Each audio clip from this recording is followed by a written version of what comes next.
that I'm an advocate for young adults when it comes to money.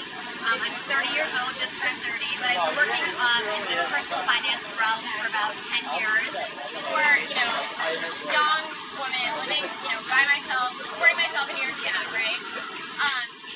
I feel like the biggest thing is the intimidation factor. So how do you even get started? Right. When you're gonna start budgeting, and you're wrapping your head around it. I mean, whenever I look at my debt, I pretend it's not there. Yeah. What do you do? So the first thing I would say is that you're normal. Yeah. You are normal. There's nothing wrong with you. I feel the same way sometimes. Right. So just sort of accept that you're not doing anything unusual. You're not feeling anything unusual. The first step for me always when coaching young women and young men about money, it's not so much, okay, show me your bills or show me your debt load. It's tell me about you. Okay, what are your priorities? Where do you want to be in the next 5 years? What are your goals and what are your priorities? Separate things. Priorities are the things that you have to get done, and your goals are what you want to get done. Okay, so let's explore that.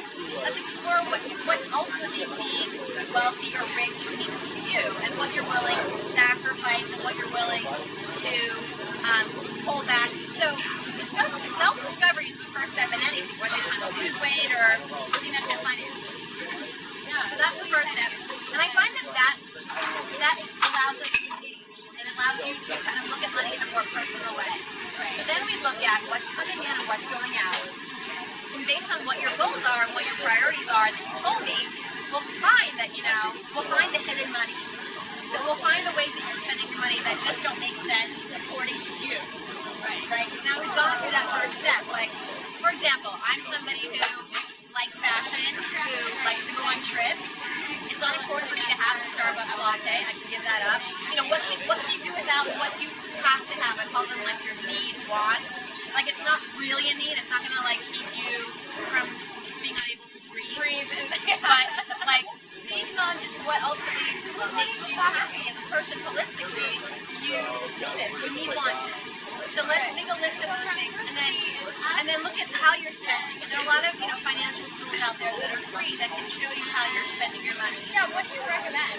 Well, anything from you can start with your bank. I mean, wherever you're using your debit card or your credit card, and whatever bank institution that is, you can go on there for free, log on, and they have a lot of pie charts, graphics that can show you, Melissa, you spent 80% of your money last month on shoes. Okay, and like 10% on food.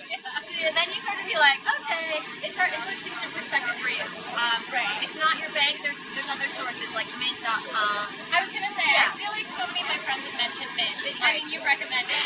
I like Mint. I love also a site called LearnVest.com. I'm actually contributing to LearnVest.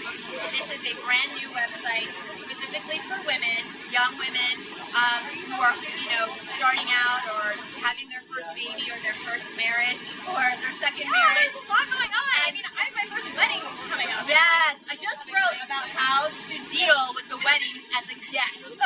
Because when you hit like 25 and 26 and 27, the wedding invitations start coming in. Might as well light your wallet on fire. Yeah. Honestly. That's how I felt. But there are ways to sort of do it smartly and not piss off your friends, and not look cheap along the way. Like how to manage your finances when it comes to weddings. Big issue in your 20s.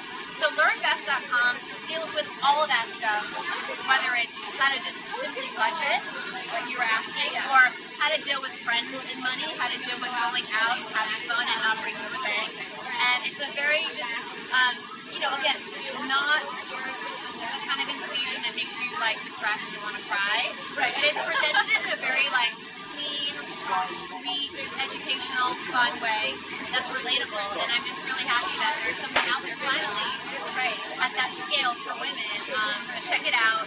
All right. So what's one easy tip that everybody who's watching can take home right now? What's one easy tip that you can do? Anybody can do it. Okay. Here's one easy tip, okay? I'll link this to dieting because when you're trying to lose weight, you can't really do it unless you know what to weigh, right? Right. And usually you want to check it out every day. You want to step on that scale and be like, okay, I gained 2 pounds this weekend. Today I can't have the key lime pie. And the fries and the wine. And so, same with your bank account. I think that especially when you're young and you're just kind of living paycheck to paycheck for the most part, and every penny counts, to get up in the morning and go onto your bank account statement online, or go onto LearnVest, or go onto Mint, or wherever you are looking at your finances, and you're like, okay, this is how much is in my checking account. Right. So for the week, you know you have a running balance in your head. It's like, Sounds like an overdraft, fees. Okay, how many times do bounce checks? I'm still guilty of this because, you know, we're human. Okay, I'm not gonna sit here and be like, I'm perfect. I make mistakes to this day, but at least I know how to correct them, and I know the source of the problem. Because I'm not on top of my finances some weeks. You just kind of like some days you just veg out, and then you're like, where did these £5 come from? Or where did this like overdue balance come from? It's because you didn't make a commitment to find out, you know, just check in. Like weigh in, check in with your finances, whatever it is, whether you get a text message from your bank that tells you your balance, or you particularly go onto the website and you're like, okay, I have, you know, $20 left for the week, I guess. I gotta manage appropriately. And, you know, it's really more about a reality check than anything else. Because like you said, you don't want to look at your bills, you don't want to look at your balance statement, and that's human nature. So how do you combat that? Make a commitment to look at the balance every day or every other day. And I really think that that's something simple that everybody can do. It's free to do. You should do it, and it'll keep you in line with your finances.